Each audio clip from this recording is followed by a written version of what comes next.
Welcome to the deep dive. Today, we're really plunging into something fascinating, one of the most powerful tricks the human mind plays on itself.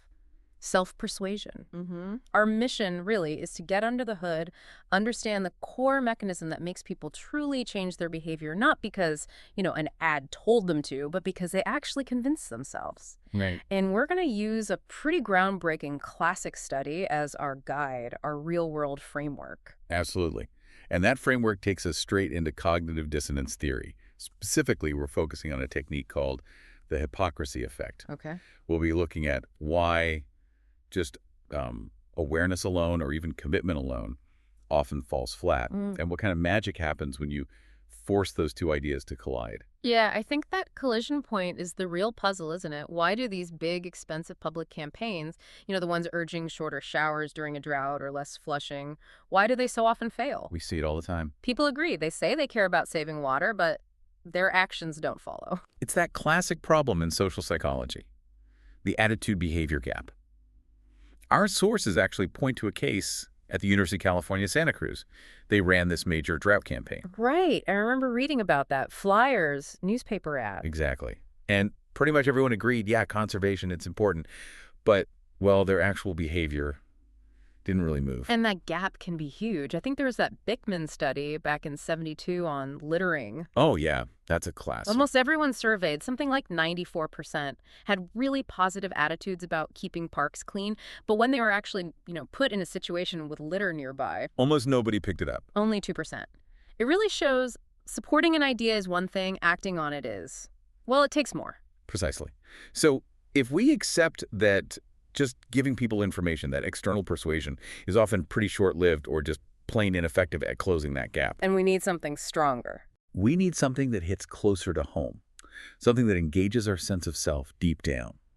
And that's where the power of cognitive dissonance really comes into play. Okay, let's unpack that. It sounds a bit abstract. When psychologists talk about cognitive dissonance, what are we actually talking about? Okay, so at its core, dissonance theory, which Fessner really formalized back in 1957, describes this unpleasant internal feeling, a kind of drive state, almost like being thirsty or maybe mildly anxious. Okay. It happens when a person holds two thoughts, two cognitions, that are psychologically inconsistent. They just don't fit together. Like believing one thing but doing another. Exactly. If you believe X, but you find yourself doing Y, your mind sort of rebels. And you become really motivated to get rid of that discomfort, usually by changing either your belief, X, or your action, Y. Now, that makes sense, but I think where it gets really interesting and maybe more predictive is the refinement later on, tying it directly to the self-concept. Oh, absolutely. Yeah. That was Aronson's big contribution in the 60s. He argued very convincingly that dissonance is felt most strongly, most painfully, when the inconsistent behavior directly violates our sense of self. Our identity. Right. Most of us like to think we're basically good, moral, rational, competent people. So if your actions suddenly prove otherwise, like say you believe you're a morally upright person but you just told a lie, or maybe acted wastefully, that clash with your core identity, that's what generates the really powerful, uncomfortable dissonance. Okay, so here's maybe a way to frame this for, studying this or remembering it. Think of it almost like a kind of moral reckoning. That's a great way to put it. If I define myself as, say, an environmentally conscious person, an ethical person, but then I realize my own wasteful actions totally contradict that identity I hold so dear. I have to fix something, either change the behavior or maybe less likely change how I see myself.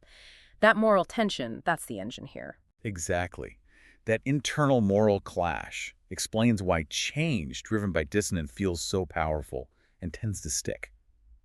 External persuasion, it's often temporary. You can always argue back or find a new expert, a different leaflet, whatever. Right. But self-persuasion, where you realize you're falling short of your own moral standard, that forces a much deeper, potentially lasting change to get back in line, to restore that feeling of integrity. We see this in that classic dissonance study, counter-attitudinal advocacy. The Festinger and Carl Smith one? The peg-turning task, yeah. Where they paid people basically nothing, like $1, to lie and say a super boring task was actually fun. And because $1 wasn't enough reason to lie. They couldn't justify it externally. Right, so they changed their internal attitude. They actually started believing the task was kind of interesting to resolve the dissonance of lying for almost no reason. But that involved arguing against what they initially believed. And that classic technique, while powerful, is basically useless for what we call apple pie and motherhood issues. Things like conservation or, being healthy. Because everyone already agrees. Exactly. You can't realistically ask people to argue against saving water or eating vegetables. The attitude is already positive. So the big question became, how do you harness this self-concept dissonance when people already agree with the goal? Which brings us neatly to this really clever technique, deliberately creating the feeling of hypocrisy. Yes. And the hypocrisy technique is, well, elegantly simple when you break it down. First, you get the person to actively advocate for the worthwhile behavior. You make them commit publicly to the pro attitude. Okay, step one, commit. Step two, you immediately or very soon after remind them that their own past behavior hasn't always lined up with that stance they just took. Ouch. Yeah. You basically force them to realize, uh-oh, I don't always practice what I preach. I just told everyone to do X, but I remember doing Y last week. So the foundational study for this specific technique, it was in AIDS prevention, right? That's right. Aronson, Fried, and Stone did seminal work here. They had one group of subjects write a speech advocating for safe sex, using condoms. That established the public commitment. Then they had the key group, the hypocrisy group. They also wrote the pro-condom speech. But crucially, they were then made to reflect on their own past failures to use condoms. They had to list occasions where they hadn't been safe. Wow, that sounds uncomfortable. It is uncomfortable. And that discomfort, that dissonance, was the key. The hypocrisy subjects didn't just report a greater intention to use condoms in the future. Did they actually change their behavior? Yes, that was the critical measure. In a follow-up opportunity, 83% of the hypocrisy subjects actually purchased discounted condoms, significantly more than any other group in the study. 83%, that's huge. It really showed that combining that public commitment with the sharp personal awareness of your own past failings, your own hypocrisy, translates directly into action. Okay, that takes us right to the main event for today, the real-world test case. The water conservation field experiment at UCSC, led by Dickerson and colleagues in 1992. The goal here was to target a very specific everyday behavior, showering habits. And the subjects were 80 female swimmers using the campus pool showers. And they used this brilliant experimental design, a 2x2 factorial design, which lets you really pinpoint what's doing the work. They crossed two key factors: mindfulness of past wasteful behavior and commitment to future conservation. So 4 different conditions based on combining those 2 factors or having just one or neither. Let's break those down because this design is really neat for understanding the effect. Okay. First up, you had the mindfulness-only group. These swimmers were simply asked survey questions designed to make them think about their past showering habits. Things like, do you sometimes linger longer than necessary? Or do you always turn the water off while soaping up? So making them aware, but no public commitment. Exactly. Second, the commitment-only group. They skipped the self-reflection part. Instead, they were asked to publicly endorse conservation by signing a flyer. It urged others on campus to save water and had this tagline, "If I can do IT, so can you." Putting their name on the line, but without first being reminded of their own potential slip-ups. Right. Third, the crucial hypocrisy condition. These swimmers got the double whammy. They first answered the mindfulness survey, confronting their past water use, and then they were immediately asked to sign that public commitment flyer. So maximum dissonance expected there. Awareness plus commitment. That's the theory. And finally, number 4, the control group. They didn't get any specific intervention from the first experimenter. They were just exposed to whatever general conservation signs might have already been around the pool area. They're the baseline. And the way they measured the actual behavior was also pretty clever, right? To avoid people just saying they'd change. Very clever and crucial for objectivity. Experimenter 1 handled the manipulation, the survey, or the flyer signing outside the shower area. Then, experimenter 2 was positioned inside the women's shower room. Oh, undercover? Exactly. Posing as just another swimmer, totally unaware of which condition the incoming subject was in. That's important, the blind part. And the second experimenter had the real job, measuring what people did. 2 key dependent measures. First, the big one, total shower length, the actual amount of time the water was running. This was timed unobtrusively using a waterproof stopwatch. That's your measure of real water conservation. Okay, actual water usage. What was the second measure? Second, they simply noted whether the subject turned the water off while soaping up. The researchers saw this as maybe a more direct, symbolic behavioral commitment. Got it. So one measure of overall consumption, one measure of a specific conservation action. Precisely. Okay, let's get to the results. What did they find? This is where the hypothesis really gets tested. Right. And the results are fascinating because they really highlight the difference between feeling maybe a little bit guilty versus feeling truly dissonant, truly hypocritical. Let's look at total shower times first. The really meaningful measure of conservation, Okay. only the hypocrisy group took significantly shorter showers compared to the control group. Their average time was about 220 seconds. The control group averaged around 302 seconds. Wow, that's what? Over a minute shorter? That's a substantial difference in actual water used. It's a huge effect. And here's the kicker. What about the other groups? The mindful only or commitment only? No significant difference. Neither the group that was just reminded of their past waste, nor the group that just made the public commitment showered for significantly less time than the control group. So just knowing you sometimes waste water isn't enough, and just signing a flyer saying save water isn't enough either. Not enough to actually cut that shower short. Apparently not.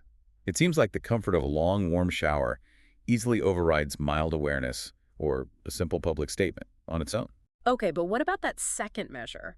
Turning the water off while soaping. Did that show anything different? It did. And this is where it gets more nuanced. For that specific action, turning off the water while soaping, the hypocrisy group, the mindful-only group, and the commitment-only group all did it significantly more often than the control group. Huh. So all three intervention groups took that specific step more often, but only the hypocrisy group also took the bigger step of reducing total shower time. Exactly. Why the difference? Why would mindfulness alone or commitment alone be enough to make someone turn off the tap while soaping, but not enough to make them get out quicker? Well, think about it from the dissonance perspective. Turning the water off while you soap up. It's a very clear, visible, relatively easy action, right? Yeah, low effort. It's a low-cost way to immediately do something consistent with the idea of saving water. So for the subjects in the mindful-only or commitment-only conditions, who probably felt maybe just a mild pang of inconsistency or guilt, taking that easy, visible step might have been just enough. Enough to reduce that mild dissonance, enough to make them feel like, okay, I did my bit, restoring their sense of being a good, reasonably conscientious person. Okay.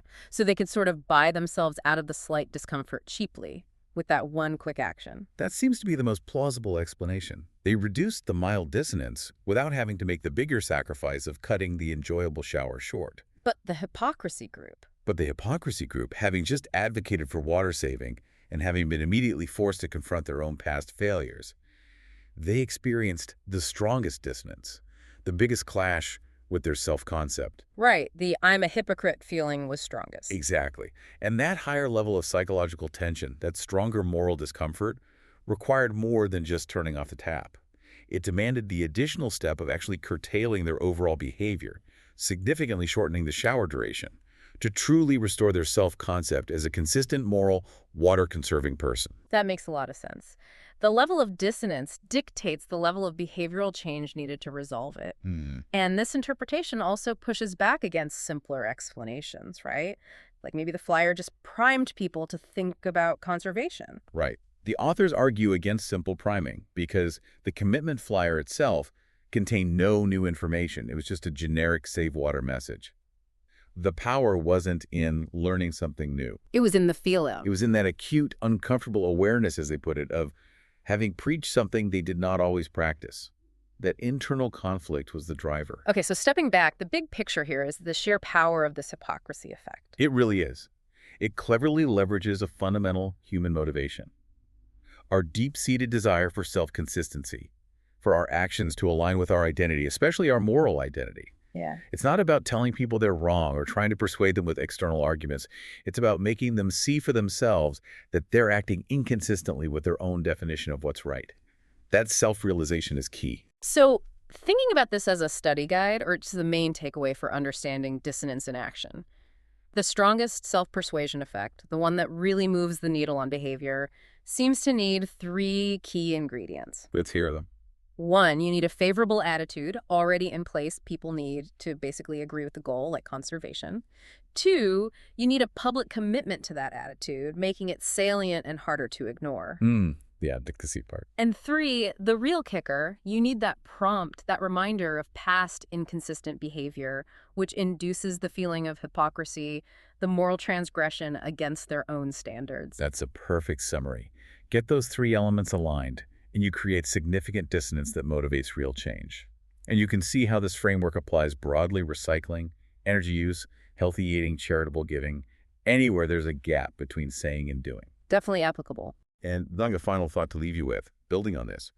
Research suggests that attitude change generated through dissonance, this kind of self-persuasion, tends to be more permanent and might even generalize to related behaviors more than change from simple external persuasion. Okay, so it's stickier. Potentially, yes. Which raises a really interesting, maybe slightly provocative question. Given how effective this technique is at leveraging our sense of moral identity, what happens if or when policymakers try to use this hypocrisy effect, not just for apple pie issues everyone agrees on, but for issues that are already highly polarized? Like political issues, maybe? Could be. Issues where public attitudes are already quite rigid and divided.